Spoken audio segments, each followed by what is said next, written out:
오늘 함께 나눌 말씀의 제목은 하나님의 심판 앞의 악인과 의인이라는 제목으로 하나님 말씀 우리가 함께 상고하고자 합니다. 하나님의 심판 앞에 있는 악인과 의인이다. 이렇게 말씀을 살펴보시겠습니다.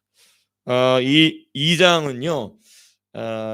1장 12절에서부터 17절에 기록된 하박국 선지자의 고발, 누구에 대한 고발이냐면 바벨론 제국이 강포하게 아주 이 잔혹하게 행하는 것에 대해서 하나님께 고발합니다. 그리고 그 고발에 대한 응답으로 하신 말씀이 이 하박국 2장의 말씀입니다. 그래서 하박국 선지자와 하나님과의 대화가 계속해서 주고받는 형식으로 이 하박국서는 기록되어 있습니다.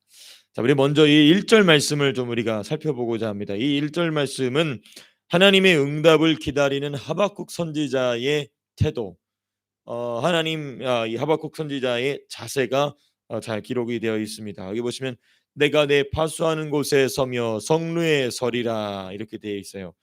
이 파수하는 파수꾼의 처소, 이 성루 위에 올라가서 적이 침략하는지 아니하는지를 살펴보는 것은 군인이 할 일입니다. 군인이 할 일인데 선지자가 할 일이 아니죠. 근데 이제 하박국 선지자는 뭐라고 얘기하냐? 이와 같이 내가 하나님의 응답이 오기를 기다린다는 것입니다. 조금 더 자세하게 살펴본다면 이 파수하는 곳 성루는요, 전쟁을 예비하는 곳입니다. 적이 나타날 때까지 기다리는 장소입니다. 적이 나타날 때까지 반드시 그 자리를 지켜야 됩니다. 단 한순간도 그 자리를 비워서는 안 되는 것이죠. 근데 이 하박국이 그러한 태도로 하나님의 응답을 기다리고 있는 것입니다. 하나님의 응답이 올 때까지 그 자리에 있는 것입니다. 적이 나타날 때까지 그 자리를 지키고 있듯이 나는 지금 하나님의 응답을 그와 같은 마음으로 기다립니다. 간절한 마음으로 하나님을 기다립니다 라는 표현이 지금 내가 파수하는 곳에 서며 성루에 서리라, 이게 바로 뭐냐면 성경에 기록된 모든 신앙의 영웅들의 기도의 태도입니다. 기도의 자세입니다. 하나님이 응답하실 때까지 나는 기다린다. 다니엘 보십시오. 금식하면서 이게 3주가 걸릴지 30주가 걸릴지 아무도 몰랐다. 제가 누차 말씀드리지 않았습니까? 우리는 3주 했다는 것을 기록으로 알지만은 다니엘을 기도를 시작하면서 언제 금식을 그쳐야 될지도 모르고 금식을 시작한 것입니다. 그게 바로 하나님의 이 말씀 속에 기록된 신앙의 영웅들의 기도의 태도, 기도의 자세. 우리의 기도가 그래야 될 줄로 믿습니다. 그러한 기도의 태도에 하나님께서 하박국에게 응답하시죠. 그리고 나서 이 하나님이 응답하시는 내용에 대하여, 그러니까 바벨론을 어떻게 하시겠다라는 내용에 관한 서론이 2절과 3절에 있습니다. 2절과 3절에 이렇게 기록이 되어 있는데, 두 가지로 우리가 좀 말씀을 생각해 볼 수, 두 소주제로 말씀을 좀 살펴볼 수 있습니다. 이게 뭐냐면 하나님의 응답인데 묵시의 또는 계시인데 묵시의 기록과 그 필요성입니다. 2절 3절이 바벨론에 대한 하나님의 그 심판의 계획에 대한 서론이 2절 3절에 나오는데 묵시를 기록해야 된다. 그리고 묵시를 왜 기록해야 되느냐, 이 그 필요성에 관하여서 살펴보고자 합니다. 첫 번째, 왜 묵시를 기록해야 되는가? 그 필요성 첫 번째는 누굴 위함이냐면 이스라엘을 위한 기록입니다. 3절 보시면 비록 더딘다는 것이 무엇입니까? 하나님의 응답을 기다리는 자가 있다는 거예요. 하나님의 응답을 기다리는 자는 누구겠습니까? 당연히 이스라엘 백성이겠죠. 그러니까 이스라엘 백성을 위하여 이 묵시를 기록하여 판에 명백히 새기되, 2절에 그렇게 나와 있죠.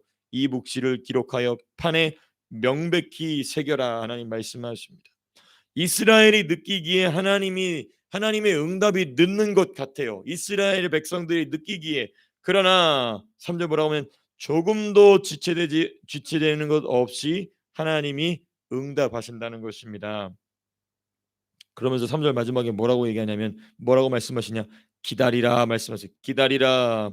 이스라엘이 하나님의 계획을 믿고 기다릴 수 있는 근거와 힘을 뭐가 제공하냐면 이 기록된 말씀이 그 힘을 제공한다는 것입니다.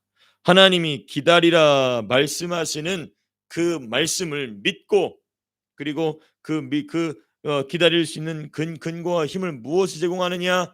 기록된 묵시입니다. 기록된 묵시. 네, 기록된 계시죠. 성경입니다.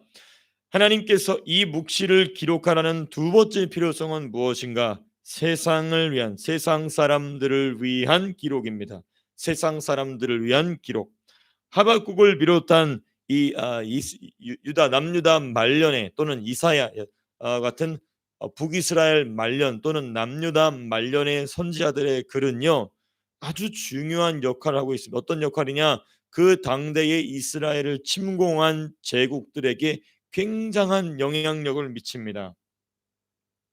하나님의 역사 경영 속에 제국의 흥망성쇠를 담고 있거든요. 특별히 그들의 교만함과 그들의 종말, 그러니까 그들의 멸망이죠. 그들의 종말을 경고함으로써 그들을 겸손하게 하기 위하여서 하나님은 이 글을 기록하게 하십니다. 우리가 나중에 다니엘서를 좀 공부하면서 살펴보겠지만은, 실제로 느부갓네살은요, 선지자 예레미야를 매우 극진히 대했습니다. 그의 부하인 느부사라단 사령관을 보내서 예레미야에게 선택권을 주죠. 우리와 함께, 너희 민족과 함께 가든지 아니면 너희 민족과 함께 하든지 끝까지 배려해주고 보살펴줍니다. 왜 그랬을까? 왜 그러냐면, 그 당시에 바벨론이 이 남유다를 침공하기 위해서 수많은 간자들을 보내요. 간첩들이죠. 보낼 때에 유일하게 항복하라고 말하는 사람이 예레미야였습니다. 그때 그 보고가 전부 느부갓네살 왕에게 보고가 되겠죠. 그리고 나서 이 느부갓네살 왕이 예레미야가 한 말, 예레미야가 기록하게 한 글들에 대해서 깊이 관심을 갖게 되었다는 것을 우리가 다니엘서의 정황에서 발견하게 됩니다. 왜냐하면 이 예레미야서를 보게 되면 이 하박국 선지자 하박국서와 같이 바벨론 나라의 멸망을 아주 적나라하게, 바벨론이란 나라의 약점이 무엇인지를 아주 적나라하게 기록하고 있어요. 그것에 대한 고민을 누가 하냐면 느부갓네살이 깊이 침상에서 고민했다고 얘기했어요. 그 후가 언제냐면은 이 남유다를 완전히 멸망시키고 난 뒤거든요. 그러면 왕이 마음이 어때야 되겠습니까? 편해야 되겠죠. 근데 그 마음이 불안했다고 그랬습니다. 그 불안한 이유에 대해서는 우리가 다니엘서를 좀 더 자세하게 살펴보면 나오겠지만은, 이와 같이 하나님께서 고대 근동에서 남유다를 비롯한 이 하나님의 백성들을 향하여 대적하는 민족을 겸손하게 하시기 위해서 이 묵시를 기록하게 하신다는 것입니다. 이 고대 전승에 의하면 이 누굽니까? 헬라 제국 이 알렉산더 대왕도 이 비석을, 이 말씀을 따라 비석을 세운 페르시아 왕의 비석 앞에서 모자를, 자신의 이 전투모를 벗고 거기 앞에서 머리 숙였다라는 기록이 남아 있어요. 그 왜 그러느냐? 하나님의 말씀대로 이루어지고 있다는 사실을 고대의 제국들의 왕들도 역시 인지했었다라는 것을 우리가 이 말씀을 통하여서 참 신비한 배경사적 묵상을 좀 우리가 해볼 수 있습니다. 그다음 우리가 두 번째, 이제 세 번째 부분이죠. 오늘 본문은 이제 세 번째 부분인데, 이 내용이 이렇게 산재되어 있기 때문에, 흩어져 있기 때문에 좀 이렇게 부분을 묶어서 보고자 합니다. 하나님의 심판을 당할 바벨론의 죄악들에 대한 내용이 5절에서부터 13절에 한번 나오고요. 그리고 14절 건너뛰고 15절에서부터 19절까지 나옵니다. 하나님의 심판을 당할 바벨론의 죄악들에 관하여서 하나님이 쭉 말씀하십니다. 근데 이제 여러 가지가 많이 있지만은 저는 세 가지로 줄여서, 세 가지로 함축해서 좀 살펴보고자 합니다. 하나님의 심판을 당하게 될 바벨론의 죄악으로 하나님이 가장 먼저 언급하시는 게 뭐냐? 음주의 문제입니다. 5절과 15절인데요.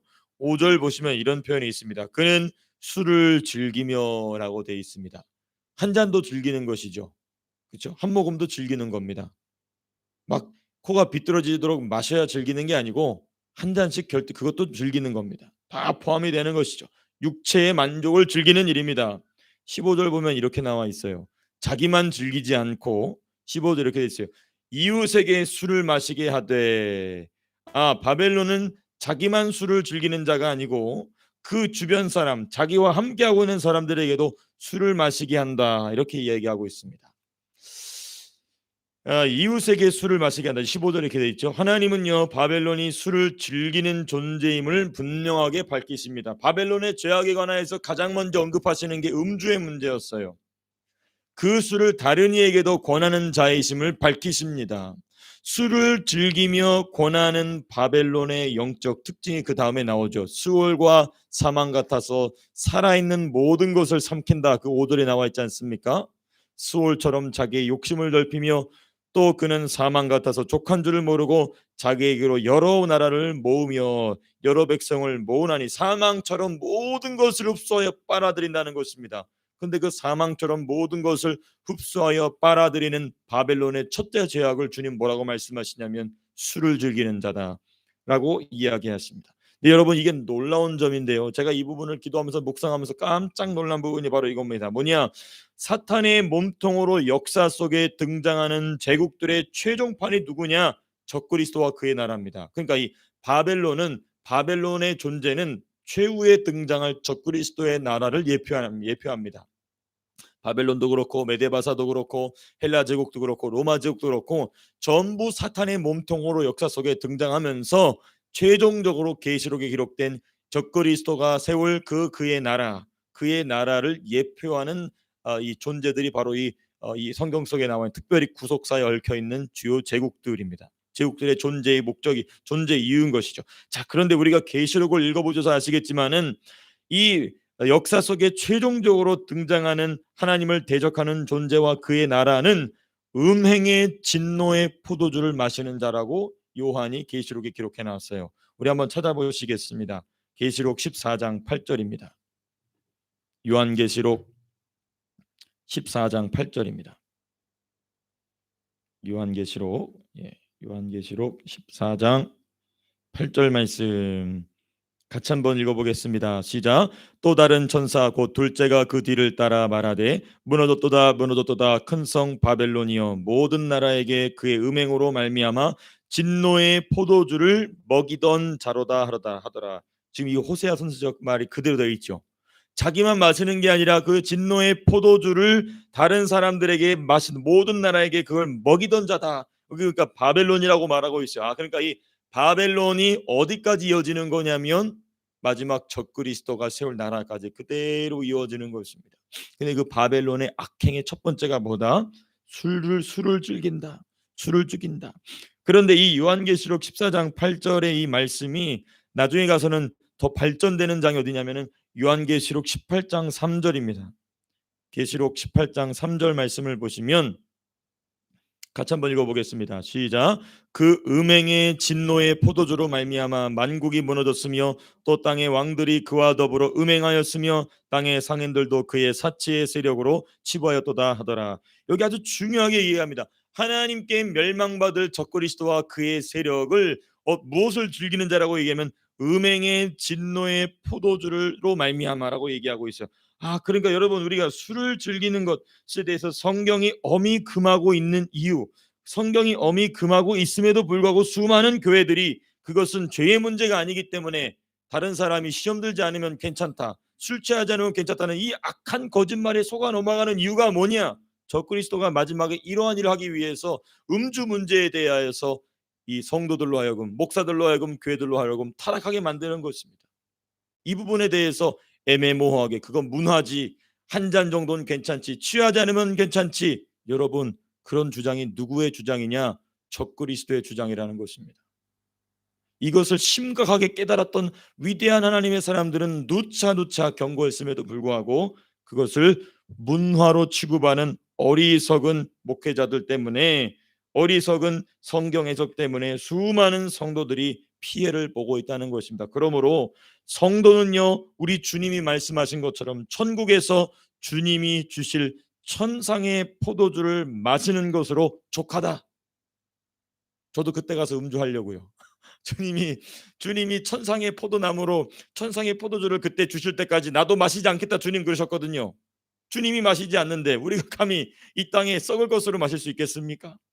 주님이 주실 때까지 저도 그때 태어나서 처음으로 음주를 해볼 작정입니다. 주님 나라에 가서 이게 바로 바벨론의 촉지되는 죄악이었다는 것입니다.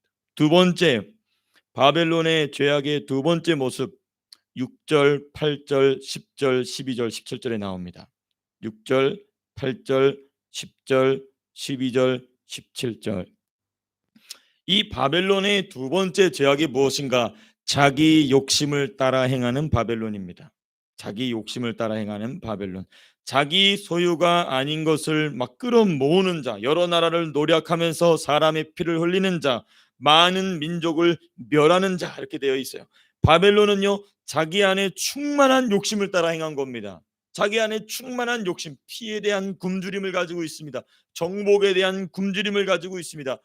온 나라를, 온 민족을 통치하겠다라는 그 욕심, 이게 누구의 욕심이냐면 사탄의 욕심입니다. 제가 어제 설교하면서 말씀드린 것처럼 아담을 자기 발 아래에 내린 것과 같이 이제는 실제적인 정치 세력, 국가 세력을 가지고 하나님의 백성들마저도 빼앗아서 자기 발밑으로 집어넣으려는 그 욕심이 세상의 제국의 왕들을 통하여 드러나게 된다는 것이죠.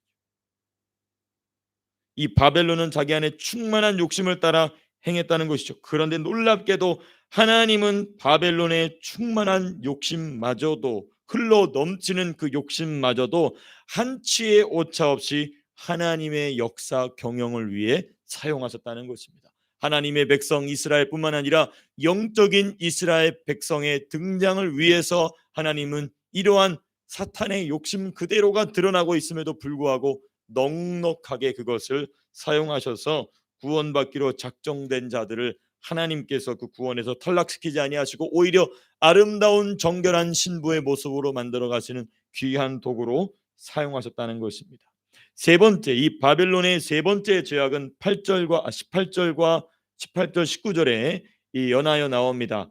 무엇이냐? 나무와 돌을 깎아 금과 은을 입힌 우상을 숭배한 바벨론의 모습입니다. 이 바벨론은 자신들의 존재와 힘이 하나님의 허용에서 나온 것이 아닌 자신들이 섬기는 우상에서 나온 것으로 믿은 것입니다. 중요한 부분이요. 자신들이 하나님의 허용으로 이러한 힘을 갖게 됐다는 것은 까마득하게 전혀 생각을 못하고 자신들이 섬기는 우상이 자신들에게 준 힘이다라고 착각하고 오해했습니다. 하나님을 알만한 것이 그들 속에 있다라고 로마서에 보면은 바울이 이 로마서 1장에서 얘기하지 않습니까? 하나님이 알만한 것이 있었어요. 왜냐하면 천지를 운행하는 이 신비함을 볼 때, 또 자신들이 점령하고 이 침공하고 있는 유다 민족에 의해서 하나님의 여호와 하나님의 존재에 대해서 명확하게 알고 있었습니다. 근데 그걸 거절하고 우상들을 섬긴 것이죠. 이 우상의 본질을 또 이 18절과 19절이 얘기하는데요. 썩어 없어질 것 무엇이냐면 나무와 돌이 나옵니다. 그죠? 여기 보면은 19절에 나무에게 깨라 말하며 돌에게 일어나라 하는 자. 그러니까 이 썩어 없어질 것, 얼마든지 사람의 손으로 변형이 가능한 것을 귀한 것으로 치장하는 것입니다. 거기 무엇을 입힌다고 하냐면 19절 마지막에 금과 은으로 입힌 것인즉 이렇게 돼 있어요. 썩어서 없어지고 사람이 얼마든지 깎아서 만들 수 있는 이 가변적인 것을 귀한 것으로 치장하는 것, 이게 우상 숭배라는 것입니다. 쉽게 말하면 이겁니다. 썩어서 없어질 귀신이 만들어내는 것을 받아들이는 내 자아를 귀한 것으로 포장해서 가지고 있는 것, 그게 우상 숭배라는 것입니다. 자기를 존귀하게 여긴다는 것입니다. 워치만리가 그 얘기를 하는 것이 자기를 존귀하게 여기는 자. 그리고 뭐라고 얘기하냐면 이 사람만큼 주님의 일을 가로막는 사람이 없다. 자기의 생각, 자기의 판단, 자기의 감정을 존귀하게 여기는 자만큼 주님의 일을 가로막는 자가 없다. 그러니까 그 귀한 것은 자기가 기준이 되는 것이죠. 자기가 기준이 되었기 때문에 자기를 귀하게 여기는 것입니다. 그러므로 자기를 귀하게 여기는 것은 어떻게 볼 수 있는가? 고난의 매를 맞아야 그걸 압니다. 이거는 불변의 법칙이에요. 불변의 법칙. 고난의 매를 맞아야 알아요. 고난의 매를 맞아요. 그래서 제3자의 시선을 가지고 자기를 보게 되는 것이죠. 그러면 뭐가 찾냐면 통곡이 나오면 통곡. 내가 이렇게 더러운 자였구나. 이러한 깊은 영적인 어웨이크닝이 우리 교회 안에 늘 충만하게 되기를 축복합니다. 옥사인 저부터 우리 어린 심령 이루기까지 자기의 모습을 제3자의 시선에서, 성령의 시선에서 보는 그 영광스러운 체험, 너무나 귀한 것입니다. 자, 이제 마지막 부분입니다. 하나님의 심판을 피할 때의 의인들의 모습이 어떠해야 되느냐. 지금 우리가 제목이 뭐였냐면 하나님의 심판 앞에 악인의 모습에 대해서 쭉 살펴봤죠. 하나님의 심판 앞에서 의인의 모습이 어떠해야 되느냐. 4절, 14절, 20절입니다. 4절 보시면 이렇게 되어 있습니다. 유명한 말씀이죠. 루터의 그 종교개혁의 핵심적인 말씀이었던 의인은 그의 믿음으로 말미암아 살리라. 의인이 되는 기준이 무엇인가? 믿음이라는 것입니다. 행위가 아니고 믿음이라는 거예요. 분명히 구약성경에 이렇게 하나님이 말씀을 박아 놓으셨는데도 불구하고 행위다라고 말하는 것은 참으로 이 패역한 행위인 것이죠. 믿음은 언제나 대상을 전제합니다. 대상을 전제합니다. 믿음의 대상이 있어야 되죠. 그 대상이 누구시냐? 여호와 하나님이시라는 겁니다. 여호와 하나님을 믿는 믿음은 무엇으로 증명이 되는가? 기록된 묵시를 믿음으로, 기록된 묵시를 받음으로. 그러니까 믿음과 말씀이 얼마나 깊은 연관성을 가지고 있는지 우리가 살펴볼 수 있게 됩니다. 자, 두 번째 14절입니다. 14절은 무엇인가? 여호와의 영광을 인정하는 것입니다. 여호와의 영광, 하나님의 심판을 맞이할 세상 속에서 의인이 가져야 할 중요한 태도, 하나님은 자기의 영광을 위하여 일하시는 분이시며 의인의 삶은 오직 하나님의 영광을 위하여 한다는 것을 어디로부터 알아야 되냐? 기록된 묵시로부터 알아서 하나님은 자기의 영광을 위하여 일하시는 분이시구나. 하나님의 영광을 인정하는 것, 이게 심판 가운데에 구별된 의인들의 중요한 태도입니다. 마지막 세 번째 20절 보시면 이런 표현이 있죠. 20절은 오직 여호와는 그 성전에 계시니 온 땅은 그 앞에서 잠잠할지니라 하시니라. 초강대국 거대 제국을 세우기도 하시고 허물기도 하시는 하나님은 그의 성전에 계신다. 참 중요합니다. 이 그의 성전은 이제는 신약 성경에 와서 교회입니다. 주의 몸된 교회입니다. 또 교회뿐만 아니라 하나님이 임재하여 계시는 성령의 전, 저와 여러분들 각자의 하나님이 계신다는 것입니다. 이게 의인의 중요한 세 번째 태도, 하나님의 예수 그리스도의 몸된 교회 앞으로, 하나님이 임재하여 계시는 그 앞으로 모이는 것, 이것이 심판 앞에서 의인이 가져야 할 중요한 태도, 중요한 자세인 것입니다.